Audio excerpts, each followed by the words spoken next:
कोशिश करें तो सियासी दर्जे हरारत में कमी ला सकते हैं। सदर जरदारी का पार्लियामेंट के मुश्तरका इजलास से खिताब, कहा मुल्क को सियासी बुरान से निकालने की जरूरत है, वक्त बहुत कम है, तमाम लोगों और सूबों के साथ कानून के मुताबिक यकसा सलूक होना चाहिए।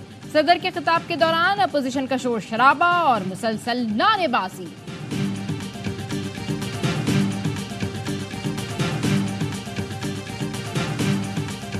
नामुंतखब अमीर जमात इस्लामी हाफिज नईमुर रहमान ने ओहदे का हलफ उठा लिया। हाफिज नईम हलफ उठाते हुए आबदीदा हो गए। मंसूरा में तकरीब हल्फ बरदारी, साबिक अमीर सिराजुल हक, लियाकत बलोच, अमीरुल अजीम और दीगर जमातों के नुमाइंदों की शिरकत। नामुंतखब अमीर जमात इस्लामी 21 अप्रैल को आइंदा का लाहे अमल का ऐलान करेंगे।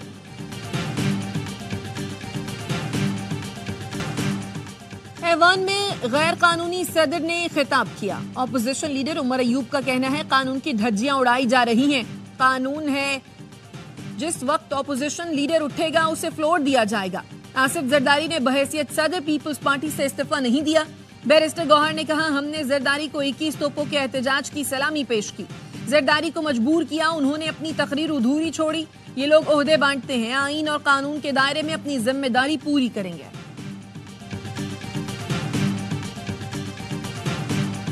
हर इशू पे पार्टी की कोई पॉलिसी का होना जरूरी तो नहीं है। सही। तो सऊदी अरब के मामले पे जो मेरी अंडरस्टैंडिंग थी वो मेरी जाती रह का हिसाब था और मैंने ट्वीट में ये बताया है कि वो मेरी पर्सनल व्यू थी। शेर अफजल मरवत सऊदी अरब से मुतालिक बयान पर कायम, कहा सऊदीयत से मुतालिक बयान मेरी जाती राय थी, जरूरी नहीं है हर बयान पार्टी पॉलिसी के मुताबिक दिया जाए, इंसान हूँ, जाती राय देने का हक हासिल है।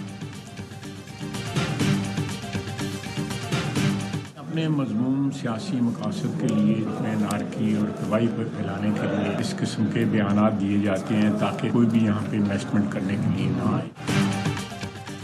सियासत के लिए दोस्त मुल्कों से मुतालिक ऐसा बयान अफसोसनाक है। वजीर दिफा ख्वाजा आसिफ का शेर अफजल मरवत के बयान पर रद्द अमल, कहा ऐसे मुल्क से मुतालिक बयान दिया जिसकी मजहबी और मौशी तौर पर बहुत अहमियत है। ये मुल्क में अनारकी फैलाने के लिए ऐसे बयानात देते हैं, ये चाहते हैं कोई सरमायाकारी आए, ना कोई हमारी मदद करे। एक बयान देता है तो दूसरा उसकी तरदीद कर देता है। ये मिलजुल कर ऐसे बयान देते हैं।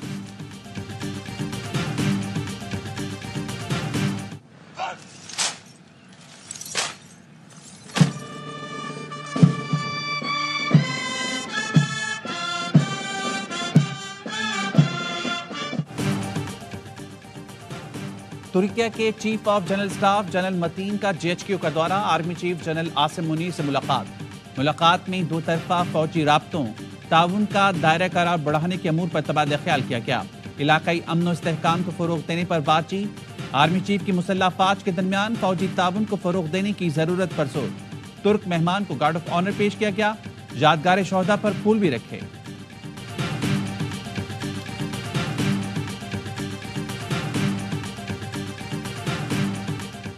सऊदी अरब पाकिस्तान में बैरक गोल्ड कॉरपोरेशन के मुआहदे के करीब पहुंच गया। ब्लूमबर्ग के मुताबिक Saudi company Pakistani mining sector में $1 अरब की सरमायाकारी करेगी। अगले चंद हफ्तों में इब्तदाई मुआहदे की शराइत पर पहुंचने का ऐलान होगा।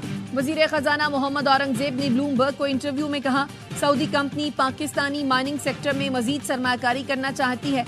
सरमायाकारी का ऐलान जल्द मुतवक्के है। रेकोडिक प्रोजेक्ट में बैरक गोल्ड के 50% शेयर्स हैं। 25% शेयर्स विफाकी हुकूमत और 25% बलोचिस्तान हुकूमत के पास हैं।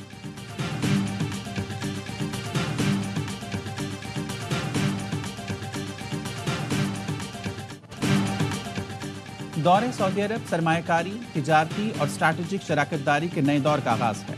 सऊदी वली अहद शहजादा मोहम्मद बिन सलमान की बेहद मशहूर हैं। वज़ीर-ए-आज़म शहबाज शरीफ कहते हैं सऊदी सरमायाकारी से मंसूबों की तकमील की खुद निगरानी करूंगा। बैनुल-अक़वामी सरमायाकारी के मंसूबों के हवाले से किसी किस्म की लापरवाही कबूल नहीं। फरसूदा तरीक़ेकार और सुर्ख फीता बिल्कुल नहीं चलेगा।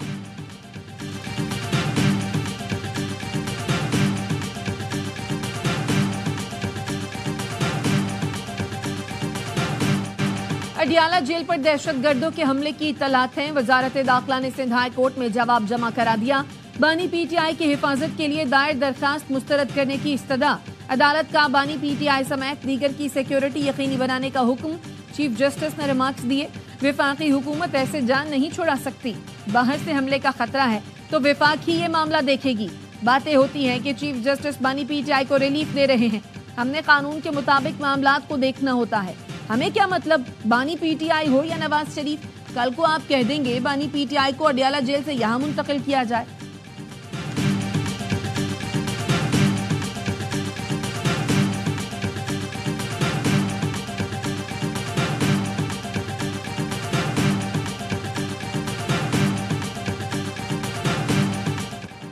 इस्लामाबाद हाई कोर्ट बार ने 6 जजेस के खत की तहकीकात के लिए सुप्रीम कोर्ट में दरख्वास्त दायर कर दी। मौक़िफ़ अपनाया। इस्लामाबाद हाई कोर्ट के 6 जजेस ने संगीन नौयत के वाक़यात बयान किए। जजेस के खत की रोशनी में शफाफ तहकीकात कराई जाएं। अदलिया को नीचा दिखाने वालों के खिलाफ कार्रवाई की जाए। मामला अगर सुप्रीम जुडिशल काउंसिल से मुतालिक हो तो अदालत जायजे के लिए सिफारिशात भिजवाए। अदलिया की आज़ादी पर समझौता किसी सूरत कबूल नहीं।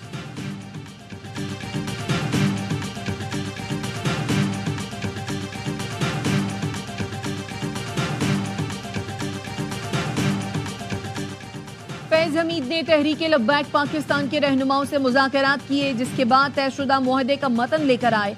मुआहदे में वजीर कानून के इस्तीफे पर इत्तफाक किया गया था। साबिक वजीर दाखिला एहसन इकबाल के फैजाबाद धरना कमीशन को दिए गए बयान के मुताबिक मुआहदे पर फैज हमीद का नाम भी दर्ज था। फैज हमीद ने मुआहदे का मतन वजीर आजम से शेयर किया।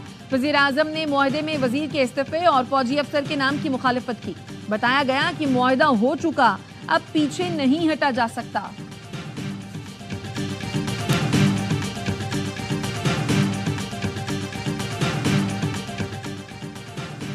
फैजाबाद धरनों जैसी सूरत हाल से बचने के लिए मौसर इकदाम जरूरी हैं। फैजाबाद धरना कमीशन के इदारों में खामियों की निशानदही और इकदाम की सिफारिशात।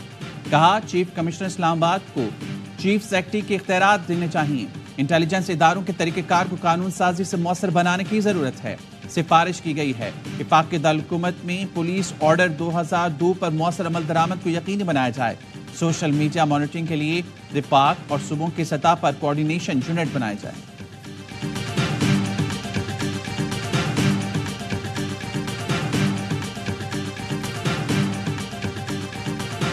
कल के फंसे हुए हैं हम लोग। मिसबा ऑलमोस्ट 27 घंटे हो गए हम लोगों को। और लोग देखें कैसे लेटे हुए हैं। और ये दोबारा शेड्यूल की थी फ्लाइट 9:30 मॉर्निंग की।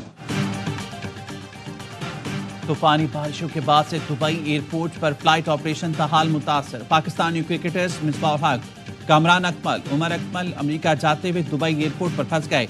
कई पाकिस्तानी भी 28 घंटे से दुबई एयरपोर्ट पर मौजूद।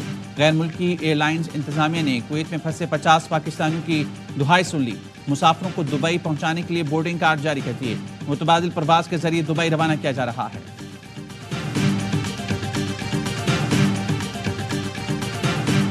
बलोचिस्तान के कई अजला में तूफानी बारिश, निजाम जिंदगी दरहम बरहम। चागी में सैलाबी रैले के 22 मकान की छत गिर गई, खातून जाँ बहक। पाक अफगान सरहदी इलाकों में सैकड़ों मवेशी भी हलाक, गवादर फिर डूब गया। गली मोहल्लों में 2 से 3 फीट पानी जमा। पसनी में माही गिरों को करोड़ों रुपए का नुकसान। 100 से ज्यादा किश्तियां समंदर बुर्द हो गईं। पाक फौज की जानिब से इमदादी कार्रवाइयां जारी। पसनी में मुतासरा खानदान को फौरी इमदाद फराहम की गई। सैलाब में फंसे 3 मुसाफिरों और एक गाड़ी को निकाला गया। नोशकी, चमन और मस्तूम के नदी नालों में भी तुग़यानी। फसलें और बागात ज़ेरे आब। कराची में वक्फे वक्फे से बूंदाबांदी।